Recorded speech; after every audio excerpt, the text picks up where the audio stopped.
नमस्ते जी। मैं बीटी गोरे और बीटी गोरे यूट्यूब चैनल में आपका हार्दिक स्वागत है।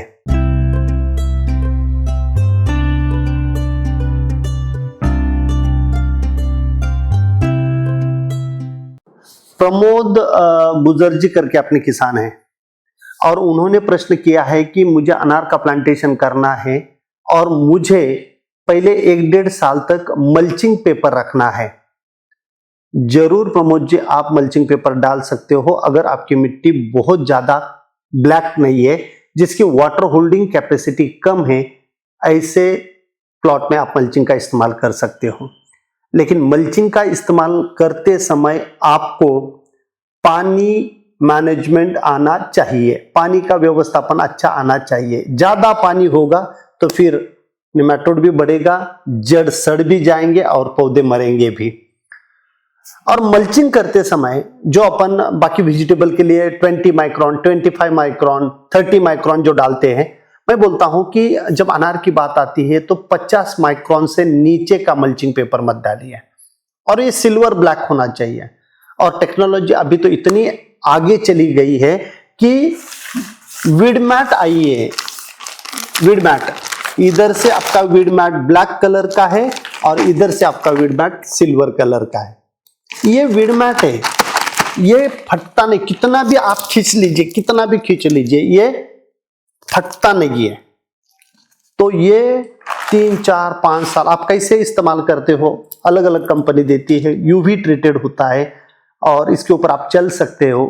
कोई सिर्फ धारदार शस्त्र से अगर आप कट नहीं करोगे तो इसका लाइफ भी आपको बहुत अच्छा मिलेगा।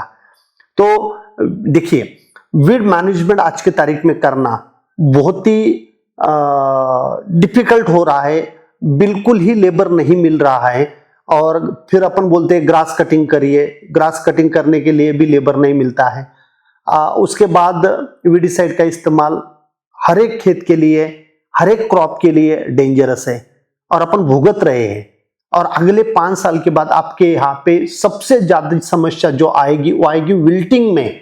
हर एक क्रॉप में आपके यहाँ पे विल्टिंग आएगी, हर एक क्रॉप में बोल रहा हूं मैं, सिर्फ अनार की बात नहीं कर रहा हूं, प्याज की बात नहीं कर रहा हूं, टमाटो, मिर्ची, भिंडी की बात नहीं कर रहा हूं। हर एक क्रॉप में विल्टिंग आएगी, मतलब पौधे मरेंगे, लगाने के बाद निकलेंगे जमीन से ऊपर और जल जाएंगे। इस प्रकार की समस्या अपनी मिट्टी में हर एक केमिकल इतना ज्यादा अपन डाल रहे हैं उसके कारण होने वाली है और ऑर्गेनिक कार्बन मिट्टी का कम कर रहे हैं अपन।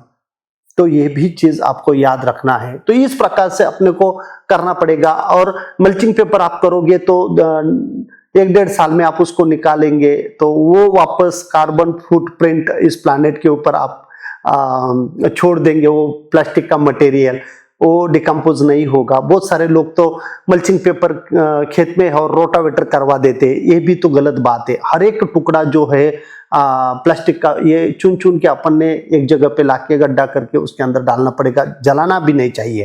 तो इस प्रकार की अगर 5 साल तक की वीड मैट अगर अपन डालते हैं तो एक ही बार अपना उतना प्लास्टिक जाएगा और उसको अपन निकाल सकते हैं। और वीड मैट का एक फायदा और है कि उसको आप निकाल सकते हो हर साल और बेड कट करके उसके अंदर ऑर्गेनिक मैटर डाल के वापस दोबारा उसको कवर कर दे सकते हो। तो ये भी तो एक आसान तरीका है। तो देख लीजिए आपको वीड मैट डालना है या आपको मल्चिंग पेपर डालना है, लेकिन वीड मैट डालिए या मल्चिंग पेपर डालिए, आपको वाटर मैनेजमेंट आना चाहिए। कम से कम पानी देना चाहिए, कम से कम पानी। और इतना कम पानी लगेगा कि आज अगर आप 1 घंटा पानी देते हो तो मैं बोलता हूं आपको 20 मिनट में ही काम हो जाएगा आपका, और 20 मिनट में ही आपका फर्टिलाइजर आपको देना पड़ेगा। और मल्चिंग करिए या वीड मैट डालिए, आपके यहाँ पे बहुत ही जबरदस्त रूट डेवलपमेंट होती है। और जितनी ज्यादा रूट डेवलपमेंट होगी उतना ज्यादा फर्टिलाइजर यूज इफिशियंसी बढ़ेगी। मतलब क्या होता है फर्टिलाइजर यूज इफिशियंसी? मतलब जो भी फर्टिलाइजर आप डाल रहे हो वो पौधा ले लेगा, वो पौधा ले लेगा। तो ये सबसे इंपॉर्टेंट है कि आप जितना फर्टिलाइजर कम करोगे उतनी आपकी मिट्टी अच्छी रहेगी और आपका फसल भी अच्छा रहेगा। तो ये आप आसान तरीके से समझ लेके कर लेना वीड मैट या फिर मल्चिंग पेपर। अभी बहुत सारे लोग बोलते होंगे कि प्लास्टिक नहीं डालना है मुझे, तो क्या मैं ऑर्गेनिक मल्च कर सकता हूं क्या? अरे बिल्कुल करिए। ऑर्गेनिक मल्च से भी आपका जो बाष्पीभवन होता है वो नहीं होगा, ऑर्गेनिक मटेरियल आपके मिट्टी में बढ़ेगा। लेकिन कोई भी ऑर्गेनिक मल्च ऊपर ही डालना है, नीचे मिट्टी में नहीं डालना। ऊपर के ऊपर सिर्फ कवर करना है आपको। तो कवर करने के बाद आपको बेनिफिट होगा कि इवैपोरेशन पानी का नहीं होगा, तो पानी कम लगेगा। और जब पानी इवैपोरेशन होता है तो नीचे के जो सॉल्ट है वो भी ऊपर आते हैं। अगर मल्चिंग नहीं ना, तो देख लीजिए ड्रिपर के नीचे आपको सफेद कलर दिखेगा, ड्रिपर के नीचे सफेद कलर दिखेगा, लेकिन जहां पे मल्चिंग है वहां पे नहीं दिखता है, क्योंकि नीचे का पानी जब ऊपर आता है तो सॉल्ट लेके आता है, पानी निकल जाता है वाफ बन के, लेकिन वहां पे सॉल्ट वैसे के वैसे रहते हैं। जो आपके वाटर सोल्यूबल फर्टिलाइजर हो सकते हैं, या क्लोराइड है, सोडियम है, नमक जिसे अपन बोलते हैं, वो भी आपके वहां पे दिख सकता है। तो भी वो ऑर्गेनिक मल्च या प्लास्टिक मल्च से वो भी दिक्कत आपकी नहीं आएगी। लेकिन जब ऑर्गेनिक मल्च की बात आती है तब मैं बोलता हूं गेहूं का भूसा और बाजरा का भूसा नहीं डालना, क्योंकि उसका सीएन रेशो बहुत ज्यादा होता है, वो डिकम्पोज नहीं होता है जल्दी, और अगर जल्दी डिकम्पोज नहीं होगा तो दिक्कत आएगी। और वो नाइट्रोजन बहुत ज्यादा लेता है आपके खेत से, और फिर आपके अनार के पौधों को नाइट्रोजन कम मिलेगा। एग्जांपल देता हूं मैं, आपको पता चलेगा। पुराने जमाने में, मतलब 10, 12, 15 साल जब हम छोटे थे, तब खेत में आपका बाजरा निकाल लेते थे अपन, गेहूं निकाल लेते थे, और उसका थ्रेशिंग वहीं पे कर लेते थे, और उसका भूसा वहीं पे पड़ता था। एक तो हम उसको जला देते थे या फिर उठा के गायों को खिलाने के लिए लेके जाते थे, कुछ ना कुछ भूसा वहीं पे पड़ा रहता था। और जब समर में उसको आप हल चलाते थे, मिट्टी में उसको मिक्स करवा देते थे, और बारिश आने के बाद जो भी नई फसल वहीं पे बोते थे, सोइंग करते थे, उतने ही एरिया की फसल आपकी छोटी रहती थी, पीले कलर की रहती थी। ये आपको याद होगा। क्यों होता था वो? क्योंकि वो मिट्टी में जो नाइट्रोजन था वो डिकम्पोज करने के लिए जो माइक्रो ऑर्गेनिज्म वहीं पे आए थे, उन्होंने इस्तेमाल कर लिया। तो ये भी आपको हमेशा के लिए याद रखना है कि क्या डालना चाहिए ऑर्गेनिक मल्च में। और अभी तक अगर आपका ऐसा एक्सपीरियंस होगा तो कमेंट में लिख दीजिए कि यस, आपने जो बोला वो एक्सपीरियंस मैंने पाया था। तो जल्दी डिकम्पोज होने वाला या आधा डिकम्पोज्ड मटेरियल अगर मल्चिंग के लिए मिलेगा, मतलब क्या होता है कि जैसे शुगर केन के पत्ते आपके पास है, उसको 6-7 महीने एक बारिश में उसको भीग गए अच्छी तरह से, और बाद में अगर आपने मल्चिंग के लिए इस्तेमाल किया तो और अच्छा रहेगा, क्योंकि मल्चिंग आपका कवर कर लेगा। और मल्चिंग करने का सबसे बढ़िया टाइमिंग होता है ठंड चालू होने से पहले। अभी करिए मल्चिंग अगर आप अभी करोगे ऑर्गेनिक, तो ये ढक देगा आपके बेड को ठंड के दिनों में गर्म रखेगा।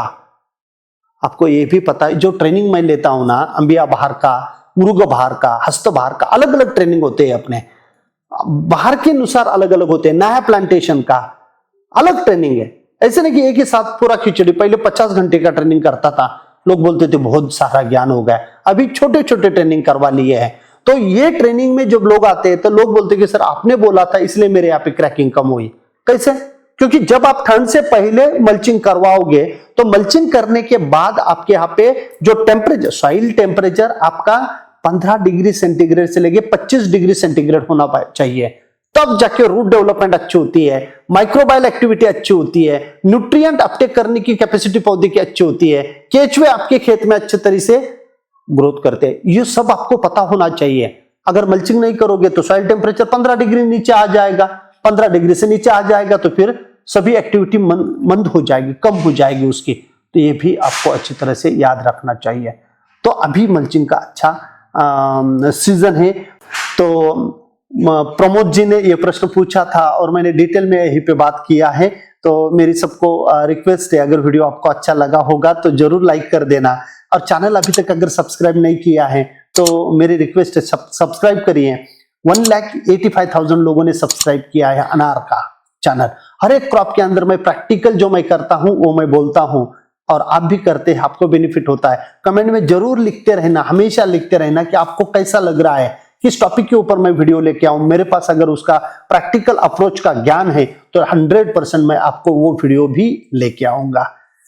लास्ट तक बने रहने के लिए बहुत बहुत धन्यवाद, और मिलते हैं नेक्स्ट वीडियो में। Thank you so much.